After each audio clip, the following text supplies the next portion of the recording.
folks. This is Paranormal Truth Seeker, Ron. Hey, I just want to talk to you a little bit about some of the tools that we use in ghost hunting. But before I get started on that, do me a favor. Please like and subscribe so I can continue bringing you these videos and cover subjects that you might want to hear about. If you have any ideas on things you might want to cover, leave them in the comments or send me an email. But anyways, I'm going to go ahead and I'm going to get started with that. So, people quite often ask me a couple of questions. Now, I've been in the field for many, many years. I had a lot of experiences. I mean, I remember using tape recorders, so some of you probably remember using those, and I had to, well, for best results, use an external mic, and otherwise you'd get the gears turning in different things. So, yes, they did work.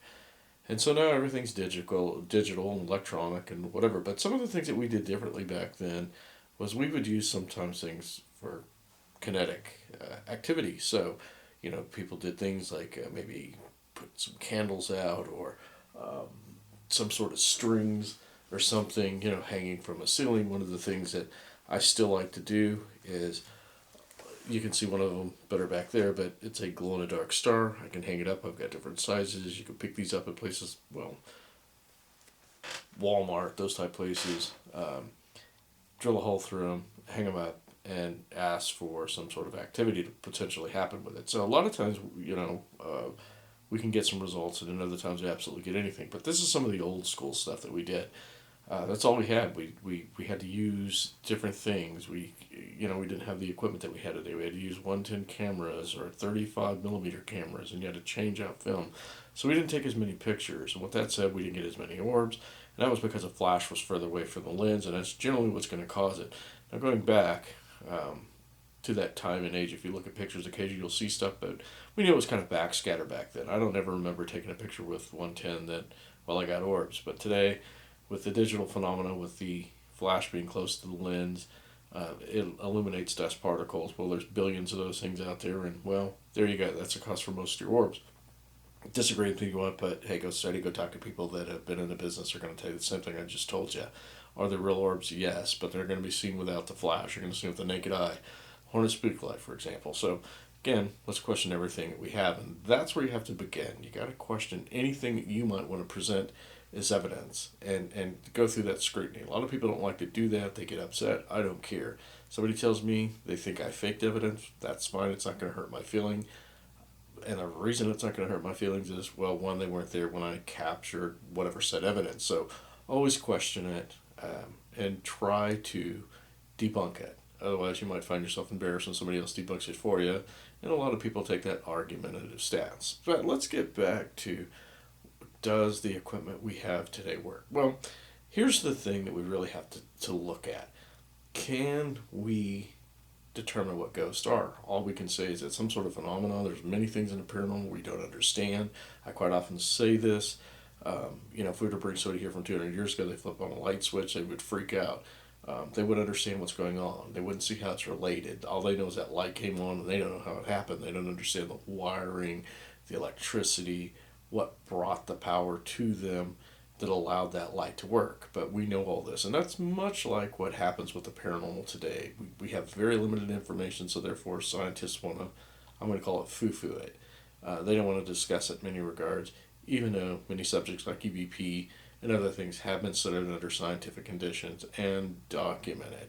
So I'll let you do your own digging. Look up Victor Zayman. I've talked about him before. But let's get back to some of the equipment. So probably if you were to ask me about the equipment that I would carry and rely on the most, I'm going to have to go with a voice recorder. And the reason that I say that is because of the history of EVP and the research that's been done into it by scientists. So it's probably been more studied than, well, about any other subject out there. Cameras, again, produce a lot of artifacts. I've posted them. We can talk about those at some point in time. Maybe I'll do a video on artifacts and list some of them, show you pictures of some of the artifacts we get. They're very convincing. If you didn't know what you were looking at, you would think that perhaps you're looking at a ghost, spirit, whatever. So, back in the day, there was a lot of things that we didn't have that we have today. So, can the equipment that we're using today, can it find ghosts? I'm going to have to go with no. Now, what we do know is back in the day, there were times that people carried things like, and I think I've covered this before, like a compass. And quite often a compass needle might spin. And I've had my experiences by using compasses and watch the needle point in an off direction that it shouldn't be pointing for some unknown reason. Most of the paranormal stuff that's going to happen is going to happen in the magnetic field, which a compass is perfect for detecting that. So, yes, an EMF detector will work, but again, compass is probably a little better.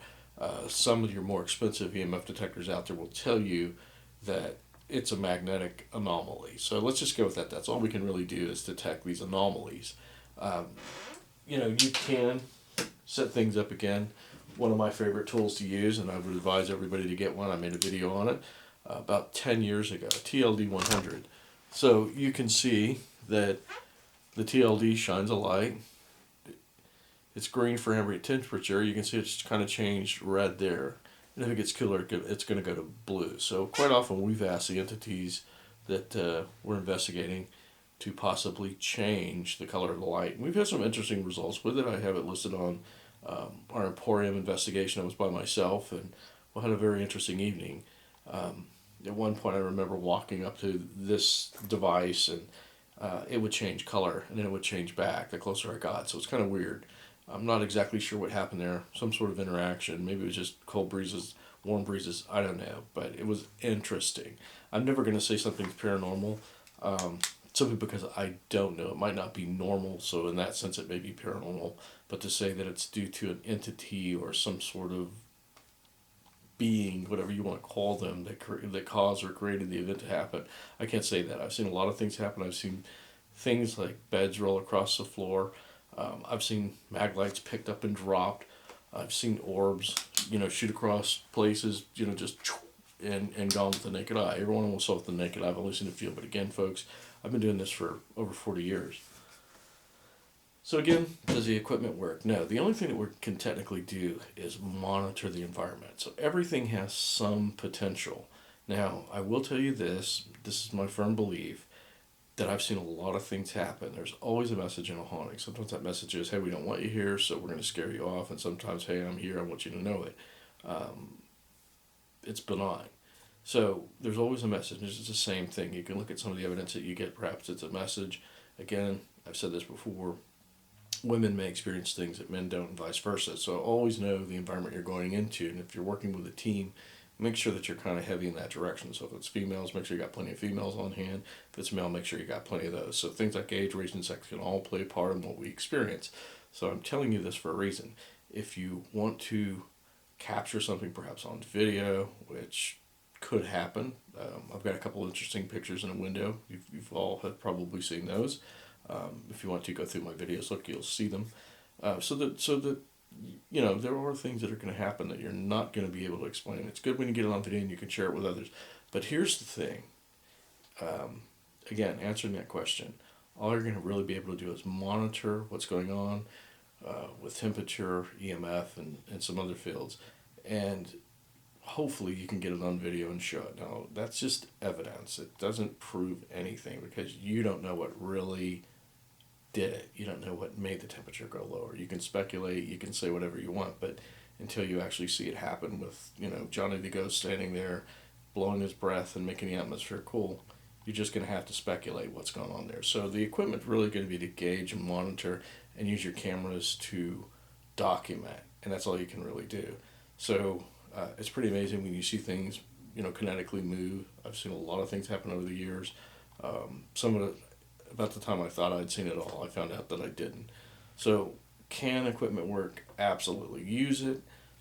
Does it going to prove anything? No, because in the end, when you walk away, you're just going to have a lot of experiences. And the biggest reason for that is we can't create a ghost in a laboratory. Until we're able to do something like that, people aren't going to believe.